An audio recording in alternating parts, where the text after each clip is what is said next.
Hey guys, it's been a while since I've done a comic collection video. It sort of occurred to me that a lot of my videos have been out at the shop lately, and I like to sometimes just chill out a little bit and show you guys some of the books I have in my personal collection. So that's what we're gonna do today, and this one's a bit of an extra special one. It'll be a bit of a shorter one. This isn't like an entire long box of Batman that we're going through today, but this is a segment of my Batman collection that I've been working on filling in for a while, and this year I was able to obtain two pretty major books from this collection that I'm looking for, and I'm so excited to show you guys. Maybe some of you remember it was about a month ago I did a video where I showed off a pretty cool book that my husband Luke got me. This one right here.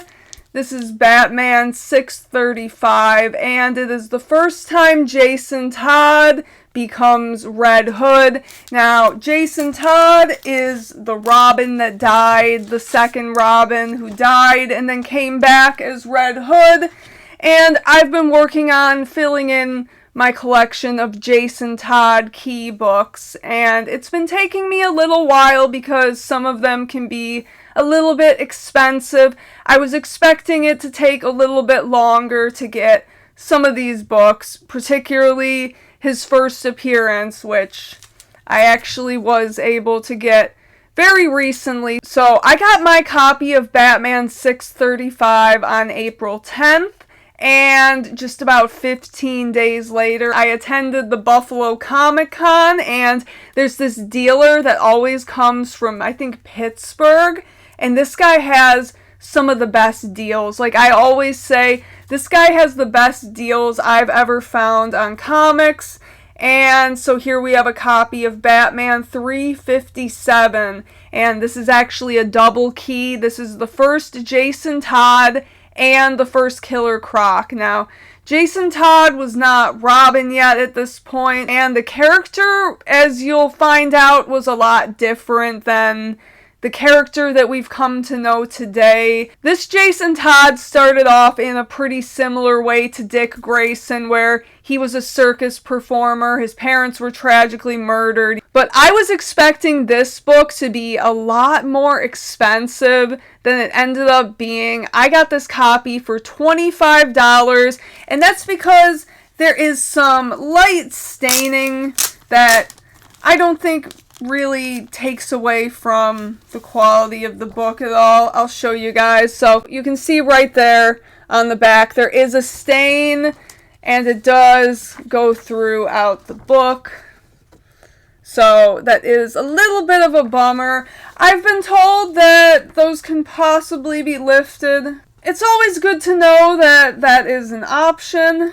So I'm going to show you guys what Jason Todd looked like in his first appearance, because it was quite a bit different than the Jason we're used to today. So there you have it, the Flying Todds, and there he is. He was a redhead when he first came around. He actually dyed his hair to look like Dick Grayson. So he kind of started off as a bit of a copy of Dick Grayson, but as time goes on, you will start seeing that changing. So this one is his first cover appearance in Batman 361, and there you can see he is being rescued by Batman, and you also have Man-Bat on the cover. So that's a pretty cool one. Of course, it's still not really the Jason Todd that we know yet. That doesn't happen until after Crisis on Infinite Earths, but still really cool to have him on the cover. He was not on the cover of his first appearance, and this one is definitely not my favorite cover, his first appearance one, so maybe that's why this book isn't quite as valuable as some other ones, because it's not so much a cover buy for people. I don't know. If people don't really like the cover, whichever one people like the cover for tends to be the money book. That's sort of how it goes. But alright, next of my Jason Todd key collection is Batman 368, and this one's actually the first time he becomes Robin and wears the iconic suit, and as you can see, he is rocking the black hair, looking a lot more like Dick Grayson in this one. And I think this, of all the books I've shown so far, is definitely the best cover. And this is a book you can get for pretty cheap, like higher grade copies are only like 20-25 bucks. And I think of all of them, this one should probably be the money book, but I don't make the rules. So, like I said, that version of Jason Todd was not really the character we know today. The character we know today was definitely not a circus performer. This one was kind of a rough kid that grew up on the streets. And we finally meet that version of Jason here in Batman 408. And this is a pretty iconic cover where Jason Todd is stealing the wheels off of the Batmobile. And this is also a book you can get for very cheap. I think I got this for like $10-15 years ago, but I've seen it for cheaper than that. I also used to have a second printing of it that I got for a few bucks, and I gave that one away. And when I first got into collecting comics, this was one of the first that I picked up. And this was all after Crisis on Infinite Earths reset the timeline in the mid-80s and tried to make things a little bit more streamlined and kind of correct some things that people didn't like. And one of those was Jason Todd. He's just never been a popular Robin. But fortunately, these days, a lot of people's minds seem to be changing on that. So next I have the issue immediately following that, Batman 409, and this is technically the issue where Jason becomes Robin after Crisis on Infinite Earths. It happens on the very last page, and you don't even see him in the costume yet, but this is technically his first time as Robin post-Crisis on Infinite Earths, and this one's also the first appearance of Ma Gunn, who is the headmaster of this boarding school that Jason goes to, and she's just kind of this tough old lady. She does continue to be a player in Jason Todd's life, so this one's a pretty cool book. I count it as one of Jason's keys. And then this is the one where we actually get to see him in the costume. This is 410, and it's a cool story where they are fighting Two-Face. And this one's not a key book, but this is the completion to this story arc right here. So, figured I would throw that one in as well. And then we jump ahead a handful of issues to 416, and this is the first meeting between the old Robin, Dick Grayson, who's now Nightwing, and Jason Todd.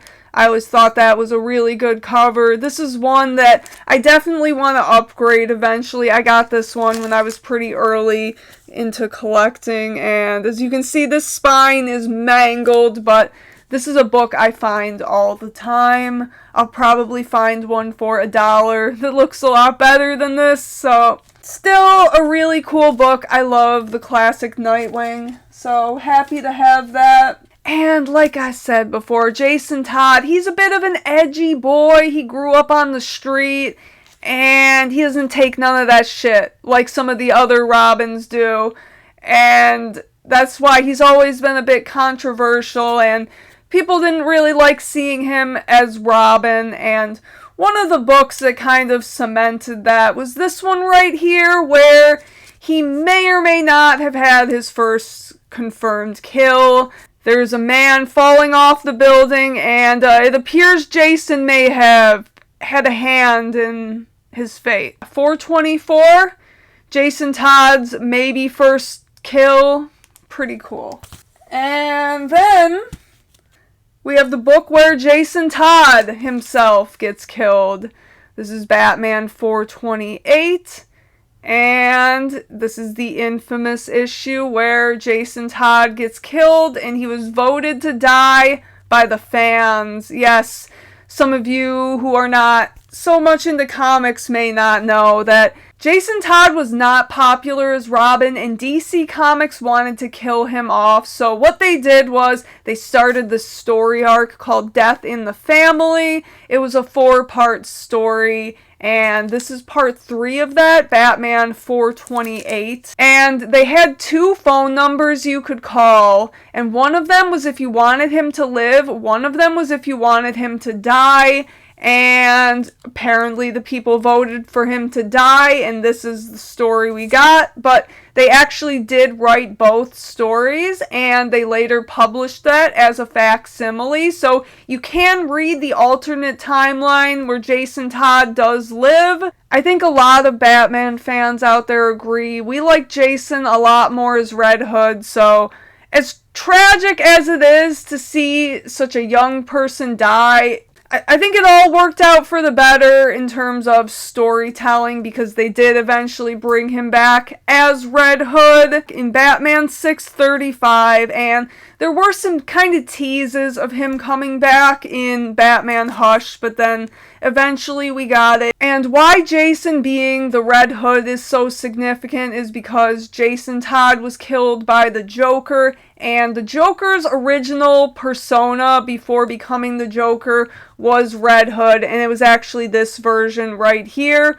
with the long helmet. That was the Joker version of Red Hood. So him coming back and becoming the Red Hood was his way of reclaiming what the Joker took from him. So very, very cool. I am just so excited to have gotten the 2 big books. Like, all of these other books are things I have had for quite a while at this point, but I thought it was going to take me a lot longer to get these 2 books. This one was definitely the priciest issue. I was expecting it to be this one, but what do I know? It's only May, and I've already knocked out 2 pretty great books for my Batman collection this year. So I would say my 2026 is off to a great run so far. Let me know how yours is, and as always, thank you for watching. Peace out.